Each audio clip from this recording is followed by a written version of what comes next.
Hello guys, ladies and gentlemen, welcome to Civic TV, your home of infotainment. So I wish to really appreciate everyone who has been supporting me to this far. And for new subscribers guys, if you've just come across this channel, please hit the notification bell and hit the subscribe button as well, and definitely you'll be notified when we post our next video. So guys, if you've been following us lately, I have been running a series of Nairobi. So I've been trying to bring out how Nairobi looks. I've shown you easily one of the biggest markets in East Africa. I've shown you the Karura forest, which gives the name of the green city to Nairobi. Nairobi is normally referred to as a green city or the city in the sun. In Karura forest, Ngong forest, and of course the Nairobi National Park are what makes Nairobi earn this title of the city in the sun. So I've shown you that as well. I've shown you the traffic jam, rather the Nairobi status of traffic during the off-peak period.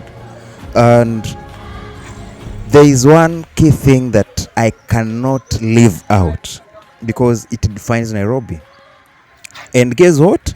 You've seen it in the title. That is the Maasai Market. I mean, we cannot talk about Nairobi and not talk about the Maasai Market. So Maasai Market is very common. So why the name Maasai? Maasai is a very popular tribe in Kenya because of their culture, and this is what has actually earned the market that name, because most of the things that are sold in the market are key artifacts, and they bear that Africanism in them, and Maasai of course bears that name. So let me tell you a story about the Maasai Market that we are vlogging about right now.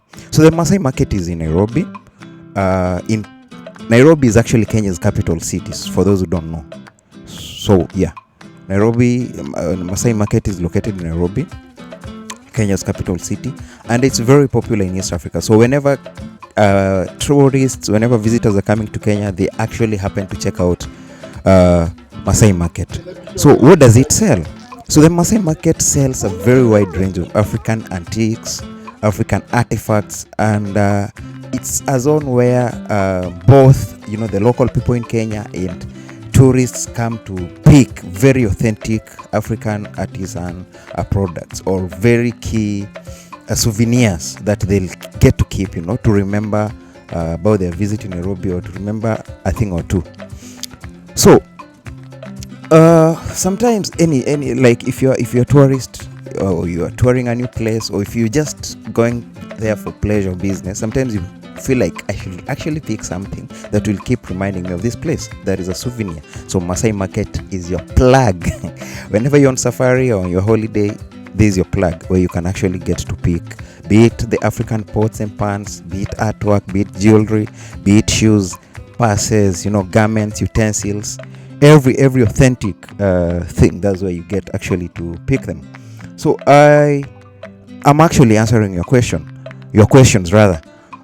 So where is Nairobi Market? I've actually answered that. Which days do you have this market? That is what I'm answering next. How do you maneuver around? I'll answer that next as well. So this market is actually, where is it located? So the Maasai Market is located in different locations on different days. So it's a rotation. But the key location is behind Hilton Hotel and the Supreme Court. So there is a parking lot next to the Supreme Court.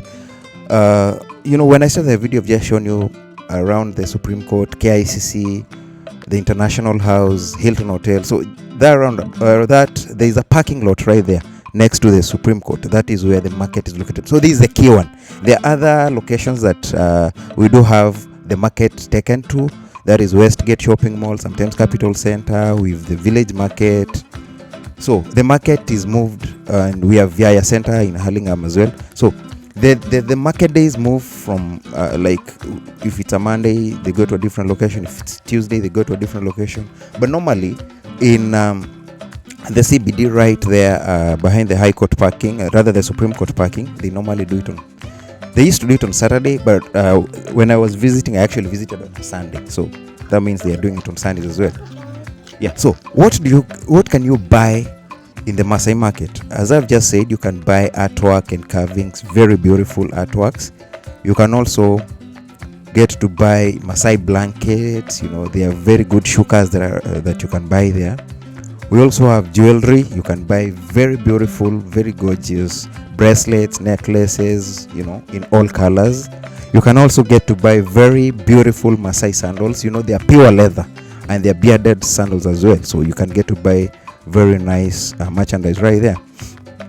Now, a question that most of you really, or rather, tips that most of you really need to know if you're visiting this market is that how do you maneuver around? Because the moment they see you, for instance, if you're not African, if you're not a local, you'll be taken advantage of very much. So how do you ensure that you actually make it through? Because the hawkers here will definitely take advantage of you if you don't really understand what is happening around. So here are a few tips that you need to master as you move around Maasai Market. Number one, bargaining and language. You really need to be good at bargaining. And if you know Swahili, the better for you. You'll definitely make it. But if you don't know Swahili, it's good to work with someone who actually understands Swahili. This will make it easier for you to maneuver around the market and make, a respectful bargaining possible so that you don't get taken advantage of. Number two, you need to have the local currency. If you come with dollars, you'll definitely, they'll take advantage of you so much. So just convert your money into the Kenyan currency, Kenyan shillings, and that will be very easy for you to manage shopping there. Thirdly, get to explore as many vendors as possible. Don't just get one vendor. Go to several vendors, compare notes so that you get the best deal. Otherwise, if you're not careful, you can buy something at a price that is tenfold higher than what you could have got it if you moved to another vendor. You also need to be very mindful of your surroundings. The thing is, this market is normally very crowded. There are many people who visit the market, so it's sometimes very full. So during this day of my visitation, it wasn't that full, but normally it's very full. So you need to be very keen. Sometimes pickpockets are there. You might end up losing your phone, your purse can go away. If you've very costly jewelry hanging on your neck, you can lose them as well. So you need to be very mindful of your surroundings and walk cautiously. Yeah guys, and that is the Maasai Market for you. I really hope that you've enjoyed this video, guys, and give it a thumbs up, subscribe, share. Let's keep growing the community, guys. On to the next video. Bye bye, guys.